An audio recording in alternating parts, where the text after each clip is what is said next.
కొరకన ఆకలి దప్పులు అనే వారిలో చనిపోయాయి.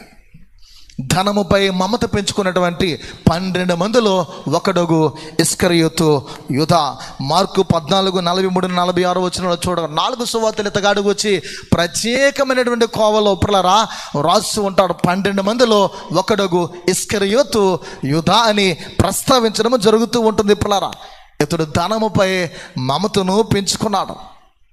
ఆ రాత్రి కునుకుపాట్లే రాలేదు. యేసుక్రీస్తును అప్పగించే బాధ్యతను ఎప్పుడైతే తీసుకొని ఉన్నాడో, ఆ వెండి నాణ్యములపై ఎప్పుడైతే ఆశ కలిగి ఉన్నాడో, ఆ రాత్రి కాల వేళలో నిద్రపోవలసిన మనుష్యుడు ఏమైపోయాడు? తనకి కునుకుపాట్లో రావట్లేదు.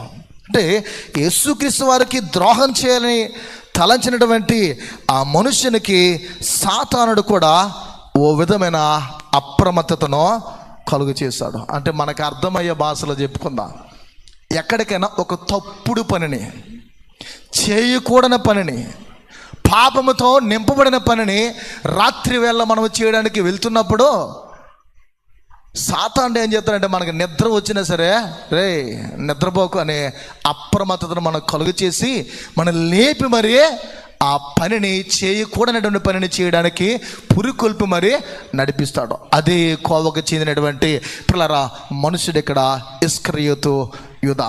క్రీస్తు ప్రభు వారికి ద్రోహం చేయాలని అని తలంచి ఉన్నాడు.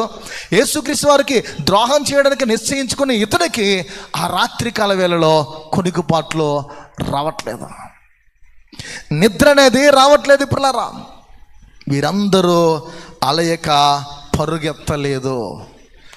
ఒక విధంగా అలయక పరుగెత్తారు. ఏ విషయంలో అలయక వారు పరుగెత్తారంటే పిల్లరా, పాపం అనే మొత్తు చేత, పాపోన్మత్తు చేత వారి జీవితంలో పిల్లరా తమ నాశమునికే తామే అలయక పరుగెత్తినటువంటి గొప్ప గొప్ప ప్రియులు.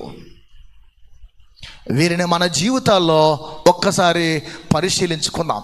తమ నాశనముకు తామే పిల్లరా ముందుకు త్వరపడి మరి పరుగులు తీస్తూ ఉన్నటువంటి పిల్లరా దేవుని నుండి జారిపోయినటువంటి వీరు. దేవుని నుండి దిగజారిపోయి దైవత్వాన్ని, దేవుని యొక్క సన్నిధిని, దేవుని యొక్క ఆ నిత్యత్వం అనే స్థలాన్ని తమకు తామే కోల్పోయినటువంటి మనుష్యులు. కారణం పాపం అనే మత్తిల్లే స్వభావం వారిలో చోటు చేసుకుంది. ఒకవేళ ప్రియా దేవుని బిడ్డలారా, నీలో నాలో అలాంటి మత్తుతో కూడినటువంటి పాపం ఏదైనా ఉంటే దాన్ని ఇప్పుడే దేవుని ఎదుట